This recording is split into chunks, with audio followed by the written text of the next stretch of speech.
Bonjour à tous et bienvenue sur ce nouveau tutoriel. Aujourd'hui, nous allons apprendre à faire un CV avec Word. Donc ce tutoriel sera en plusieurs parties compte tenu de la longueur de cette activité.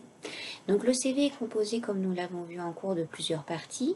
Une première partie qui reprend votre état civil et vos coordonnées, avec ensuite une photo. Cette année, elle est obligatoire. Vous allez postuler en étant masqué, donc il faut vraiment que les recruteurs voient votre visage. Ensuite, il y a plusieurs parties. La présentation est quasiment identique à chaque fois.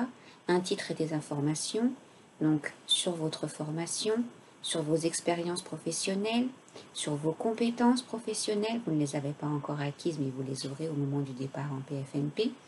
Et enfin, vos centres d'intérêt. Vous trouverez sur le document mis à disposition sur le Drive des informations générales sur le CV. Et enfin, les instructions détaillées. Et ça va faire l'objet des différents tutoriels. Donc dans un premier temps, la première activité à réaliser par rapport à votre CV est de saisir ce qu'on appelle en fait au kilomètre, c'est-à-dire sans mise en forme toutes les informations nécessaires en fait à votre document. N'oubliez pas bien sûr de supprimer les espaces après le texte et de justifier votre texte. Là, ça a déjà été réalisé. Sur ce document, au niveau de la mise en page, nous sommes bien en orientation portrait et les marges, elles sont donc étroites. 1,27 en haut, en bas, à droite, à gauche, c'est des dimensions pré-enregistrées dans le logiciel Word. Voilà. Autre information générale du document, on va utiliser une police, donc l'écriture, en ce qu'on appelle bâton, c'est-à-dire qui n'a pas d'empattement, comme par exemple la police Times New Roman, en dehors de l'effet bénéfique pour les personnes dyslexiques à la lecture de ce type de police. C'est ce qui se fait actuellement en termes de design et de communication marketing. Toutes les polices type Times New Roman, c'est has-been, dépassé, on n'en parle plus. On utilise maintenant, en ce moment, en 2020, des polices bâton. Donc, je vous remercie d'utiliser une police bâton, même si vous aimez Times New Roman, ça m'est écrit. On fait une police bâton. Une seule police dans le CV. Moi, je préfère maintenant pour des questions esthétiques, parfois des personnes qui aiment bien mettre les titres dans une autre police, une police différente.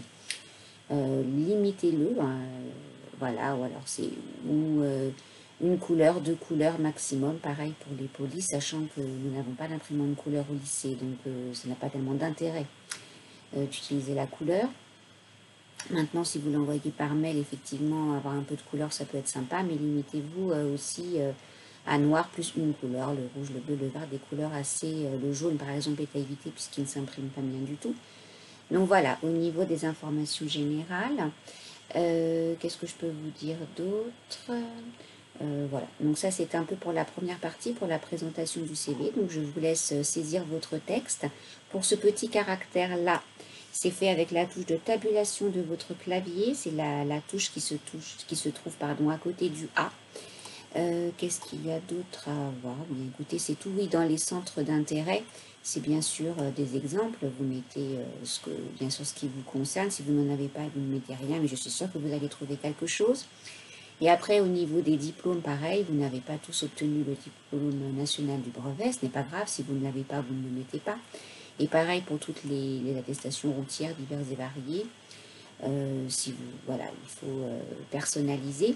Et je vous demande aussi d'accentuer les lettres majuscules. Vous avez une fiche ressource sur Trello sur les lettres majuscules accentuées. Comment est-ce qu'on fait une lettre majuscule accentuée? On appuie sur Alt, donc à gauche de la barre d'espace du clavier, et on tape le chiffre sur le pavé numérique. Par exemple, le E accentué, c'est Alt 0201. Et voilà, donc vous laissez le doigt appuyé sur Alt et vous tapez ensuite le chiffre et ensuite vous pouvez tout lâcher. Il faut faire les chiffres assez rapidement, sinon il vous invente un autre caractère spécial. Voilà, donc à plus tard pour la partie 2. Merci.